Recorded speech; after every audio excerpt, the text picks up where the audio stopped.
असल्यामुळे महायुतीने असे सामान्य उमेदवार दिले। यापूर्वी तुम्ही बालाजीरावला विजयी केलं, त्याबद्दल मी तुमचे शतशः आभार मानतो।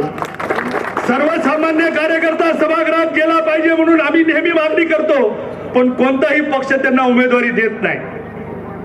मागणी नेहमी होते की कार्यकर्त्याला तिकीट मिळालं पाहिजे, पण जेव्हा बालाजीराव सारख्या कार्यकर्त्याला तिकीट मिळतं तेव्हा आमच्यामध्ये कुजबूज सुरू होती की आता कसं होणार, आता कसं होणार। पण मागच्या वेळेस तुम्ही काँग्रेस पक्षाचं कोकणातलं पार्सल कोकणात पाठवलं आणि आपल्या भूमिपुत्राला विजयी केलं, त्याबद्दल तुम्हाला जाहीर आभार मानले पाहिजे तुमचे। इतकं मोठं काम तुम्ही मागच्या वेळेस केलं। आता लोकसभेची निवडणूक दुर्दैवाने आपल्यावर लादल्या घेतली।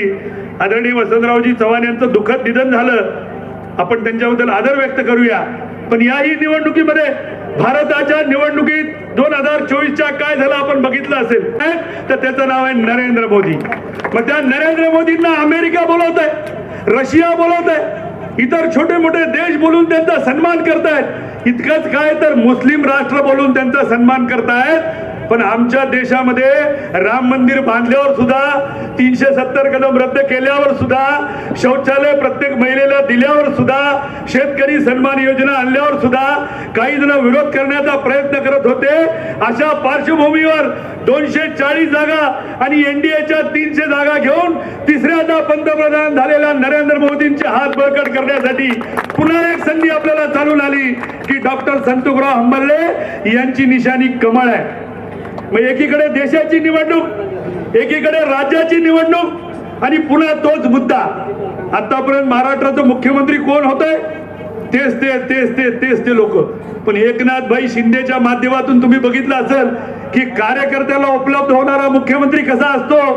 परवा बालाजीरावांनी भाषणात आवाहन केलं, साहेब डिजिटल उद्घाटन करू नका मी आणलेल्या विकास कामाचं, तर लगेच गाडीत बसले, पोलिसाचा कनवा सोडून दिला आणि बालाजीराव म्हणतील तिथं जाऊन त्यांनी नारळ फोडलं। असा मुख्यमंत्री महाराष्ट्राला पुन्हा आपल्याला बघायचा असेल तर बालाजीरावला निवडून द्यावं लागेल। आता एकदा कोकणाच्या माणसाची आपली लढाई झाली होती, त्याला आपण पराभूत केलं, पण आता आपल्या समोर कोण आहे ज्यांनी वोट जिहाद केला, ज्यांनी लोकसभेच्या निवडणुकीत ठरवून मतदान मोदींच्या विरोधात केलं? तोच माणूस आता आपल्या विधानसभेला आपल्या समोर आलाय। ज्या अब्दुल सत्ताराला वर्तमानपत्र हातात दिल्यावर त्याच्यात जर कुणाचाच फोटो नसेल तर ते सरळ धराव का उलट धराव कळत नाही, अशा येड्या माणसाला तुम्ही विधानसभेत पाठवणार आहेत का? आपल्या मताचं विभाजन करून एक अशिक्षित माणूस त्या विधिमंडळात तुम्ही पाठवणार का? ज्या विधिमंडळाचं नेतृत्व भले गैर काँग्रेसी आम्ही असू आणि कुणी काँग्रेसी असू, पण आजपर्यंत यशवंतराव चव्हाण असतील, आदरणीय शंकरराव चव्हाण असतील, आमचे नेते आदरणीय गोपीनाथराव मुंडे असतील किंवा आत्ताचे आमचे नेते देवेंद्र फडणवीस असतील, त्या पवित्र सभागृहामध्ये नांदेड सारख्या सुशिक्षित शहरी मानलेल्या मतदारसंघातून एका अनपढ असलेल्या अंगठ्या बहादर अब्दुल सत्तारला जर विजयी होऊ द्यायचं नसेल तर तुम्हाला आम्हाला इकडे तिकडे मतदान करून जमणार नाही। आता केवळ आणि केवळ धनुष्यबाण आपल्याला बघावं लागेल।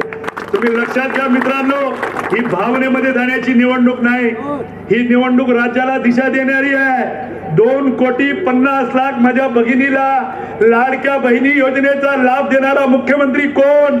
7,500, 5,000, 6,000 त्यांच्या खात्यात टाकणारा मुख्यमंत्री कोण? शेतकऱ्याचं विजेचं बिल माफ करणारा मुख्यमंत्री कोण? शेतकरी सन्मान योजना राज्यात लागू करणारा नेता कोण? आणि जनतेचं काम करणारं सरकार कोणाचं आहे त्याचा विचार करून मतदान करण्याची निवडणूक आहे। आम्ही तर निष्कर्ष काढला की 2024 मध्ये मोदींना जागा कमी पडल्या ते मोदींच्या कामामुळे नाही तर तुमच्या आमच्या अति आत्मविश्वासामुळे। काय होईल मी मतदानाला नाही गेलं तर? टाकतील ते मत, पण तुम्ही पीरपुराला जा, खुदबाई नगरला जा, देगलूर नाक्याला जा, 85, 87, 88% मतदान झालं आणि जिथे भाजप शिवसेनेला मतदान होत आहे तिथे 48 आणि 42 आणि 44% मतदान। कुणाला ऊन लागते, कुणी चहा पिला नाही, कुणी नाश्ता केला नाही म्हणून मतदानाला गेलं नाही, असं करून भागणार नाही भावांनो। ही निवडणूक देशाची आणि राज्याची निवडणूक आहे. हे केवळ आपले उमेदवार जरी असले तरी यांच्या हाताला धरून अर्ध्या रात्री फोन केल्यावर उठून येणारे उमेदवार आपल्याला पाहिजेत. प्रस्थापितांच्या विरुद्धचा हा लढा सगळ्यांनी सुरू केला, पण तो मताच्या पेटीमध्ये परावर्तित करण्याचा अधिकार मतदारांना आहे आणि मतदारांनी त्या दिवशी मात्र प्रस्थापिताच्या बाजूने कौल देता कामा नये. हे सर्वसामान्यांचे प्रतिनिधी आहेत, सर्वसामान्यांचं हे सरकार आहे. महाराष्ट्रातल्या सरकारची तर गतिमानता पाहिल्यावर तुम्ही आश्चर्यचकित व्हाल की काय काय हे सरकार करत नाही आणि कोणत्या घटकासाठी करत नाही. कोणताच एक घटक असा शिल्लक ठेवला नाही समाजातला, मग ते वृद्ध असो, निराधार असो, परित्यक्ते असो, शेतकरी असो, युवक असो, महिला असो, प्रत्येक साठी एक वेगळी योजना आणली. प्रत्येकाला काही ना काही लाभ देण्याचा प्रयत्न केला. पण त्या नागपूरचा काँग्रेसचा आमदार सुनील केदार कोर्टात गेला की लाडली बहीण योजना आम्ही बंद करू. अरे मित्रांनो, 10.5 कोटी मतदान आहे राज्यात आणि होणारं मतदान 5-5.5 कोटी होणार आहे.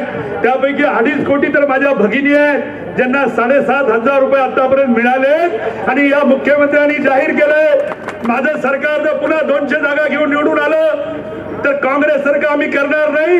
1,500च्या ऐवजी आम्ही 2,000 रुपये प्रत्येक महिलेला महिलेच्या खात्यात टाकू असं जाहीर करणारा मुख्यमंत्री महायुतीचा आहे. तेव्हा मतदान कुणाला करायचंय आता हे तुमच्या हातामध्ये आहे. त्याच्यामुळे आमचं कळकळीचं आव्हान आहे, ग्रामीण भागातली जनता ही सुज्ञ आहे. राजकीय लोक असतात, दिवसभर पारावर बसून चावडीवर बसून गप्पा मारून शेतात जाण्यापूर्वी किंवा शेताहून संध्याकाळी आल्यावर हे सगळं ठरवतात. त्याच्यामुळे आता गावाच्या गावांनी ठरवलं पाहिजे की आपल्याला मतदान कुणाला करायचंय. 2 मताचं पवित्र तुम्हाला राखायचंय, मताची टक्केवारी वाढवायची आहे आणि त्यासाठी 20 तारखेला कुठल्याही कार्यक्रमाला न जाता कुठलीही सोयरी, कुठलंही आमंत्रण, देवदर्शन याच्यासाठी जरा तुम्ही थोडं बाजूला व्हा आणि मतदानाच्या कार्यात तुम्ही भाग घेतला पाहिजे. कारण मतदान हे राष्ट्रीय उत्सव आहे. राष्ट्रीय उत्सवात जर आम्ही कमी पडलो, तुम्ही आता लक्षात घ्या की मोदींना 240 जागा मिळाल्या, 22.5 कोटी मतदान पडलं होतं 19 सालात, ते आता 23.5 कोटी पडलं. 1 कोटी मताची वाढ होऊन देखील जागा कमी का झाल्या, त्याचं राजकीय गणित आहे. आता सुद्धा महाराष्ट्रामध्ये 2,70,00,000 मतदार जर महायुतीला मतदान करतील तर भारतीय जनता पार्टी आणि महायुतीच्या 180 जागा निवडून येतील. त्याच्यामुळे आपले नेते आश्वस्त आहेत, पूर्ण राज्यामध्ये आपल्याला समर्थन मिळतंय. दुसरीकडे उद्धव बाळासाहेब ठाकरे त्यांचा उमेदवार उभारला, ही जागा काँग्रेसला सोडली, काँग्रेसचा सत्तावर उभारला. अरे तुमच्यात पायपोस नाही. तुम्हाला काय फक्त बालाजीरावला पाडायचं म्हणून तुम्ही निवडणूक लढायलात काय? आणि आता तर यावेळेस परिस्थिती बदलली. मागच्या वेळेस आम्ही पोरसोर निवडणूक लढत होतो, पण यावेळेस ज्याला जिल्ह्याचा मराठवाड्याचा भूमिपुत्र आम्ही म्हणतो त्या अशोक चव्हाण साहेब आपल्या सोबत असल्यामुळे इथे विकास कसा करायचा हे आपल्याला सांगण्याची गरज नाही. या तुमच्या गावाच्या पलीकडूनच या नाळेश्वरपाशी माझं वावर आहे, त्या काकांडीहून निघालेला समृद्धी हायवे 24,000 कोटीचा जालन्यापर्यंत चाललाय. याच भागातून चाललाय नाळेश्वरच्या वरल्याकडून. मग हे सुजलाम सुफलाम होण्याचं लक्षण आहे. एकीकडे प्रताप पाटील खासदार असताना नांदेड नायगाव बिदरची रेल्वे आम्ही मंजूर केली, नांदेड अर्धापूर वर्ध्याकडे जाणारी रेल्वे मंजूर केली, राष्ट्रीय महामार्गाची निर्मिती केली, शहरात गॅसनी पाईपलाईनद्वारे गॅस पुरवठ्याचं काम आम्ही पूर्ण केलं. कोरोनाच्या काळात आपला कुणीही नागरिक मृत्युमुखी पडणार नाही यासाठी डॉक्टरांनी सगळ्या यंत्रणा आम्ही सज्ज ठेवल्या. एकीकडे रस्त्यावर उतरून सातत्याने काम करणारे माझे हे शिलेदार व्यासपीठावर बसलेले आहेत अशोकरावजी चव्हाण सारखे नेते आता आपल्याला मार्गदर्शन करायला आहेत. या पार्श्वभूमीवर केवळ बालाजीराव आणि संतोषराव यांना विजयी करा मी असं म्हणणार नाही, उलट असं म्हणेन की आता ह्या दोघांची लीड मोजावी लागेल. कारण हीच वेळ आहे जी विरोधकाला चपराक देण्यासाठी की तुम्ही जर ह्यांना भरभरून आशीर्वाद दिले आणि तुम्ही मतदान केलं. मित्रांनो, छत्रपती शिवाजी महाराजांच्या काळामध्ये तुम्हाला आठवत असेल पन्हाळगडाला जेव्हा वेढा पडला आणि महाराज जेव्हा विशाळगडाकडे गेले ना, पन्हाळ्याच्या त्या खाडीतून त्याला आपण पावनखिंड म्हणतो, आणि खाली सगळे सैनिक किल्ला लढवत होते आणि त्यांनी सांगितलं होतं त्या काळात महाराजाला की महाराज तुम्ही गडावर पोचले की तोफेची सलामी द्या आणि मला कळेल की माझा राजा सुखरूप आहे. आता तीच घटना 350 वर्षानंतर तुम्ही डोळ्यासमोर आला. की आता या लोकशाहीमध्ये जे आंबेडकरांनी संविधान आम्हाला दिलंय तर तो राजा आता खाली राहतो आणि सेवक त्या दिल्ली आणि मुंबईला राहतो, पण त्या सेवकाला हा राजा खुश असल्याची सलामी कशी जाईल? तर त्या ईव्हीएम मशीन समोरचं जे बटन आहे त्याला दाबल्यावर बीप असा आवाज होईल. अशा हजारो तोफ्याची सलामी तुम्ही जर बालाजीराव आणि संतोषरावला दिली तर तिथे बसलेल्या सेवकाला कळेल की माझा राजा लोकशाहीत खुश आहे. म्हणून ह्या राजाला जर खुश आहे असं दाखवायचं असेल तर ईव्हीएमचं बटन दाबावं लागेल आणि ते बटन 20 तारखेला सकाळी उठून कुणाच्या दबावात न येता आपण ज्या देवदिकाला मानतो, साधू संताला मानतो, त्यांची पूजा अर्चा करा. कुटुंबियासहित, शेजाऱ्या पाजाऱ्यासहित, नातेवाईकासहित. आणि महिलांना तर मी जास्त आवाहन करीन, आता सासू असू द्या का जाऊ असू द्या ह्यांच्याशी भांडणच नाही. हिलाही 1,500 तिलाही 1,500, सासूलाही 1,500 सुनालाही 1,500. तेवढं आता काय सासू सुनाचं भांडण नाही, जावाचं भांडण नाही. सगळे मिळून पवित्र मतदान कार्याला बाहेर पडा आणि बालाजीराव आणि संतोषरावला प्रचंड बहुमताने प्रचंड बहुमताने विजय करा असं आवाहन करतो. जेवढ्या संख्येने आपण जमलात हे सगळे पदाधिकारी आणि प्रमुख कार्यकर्ते आपल्या सगळ्याला गाव फिरून उद्याच्या 20 तारखेला जास्तीचं मतदान होऊन या दोघांची आघाडी उत्तर विधानसभेत कशी वाढेल असा प्रयत्न करावा असं आवाहन करतो आणि या ठिकाणी थांबतो. खूप खूप धन्यवाद. राष्ट्रवादी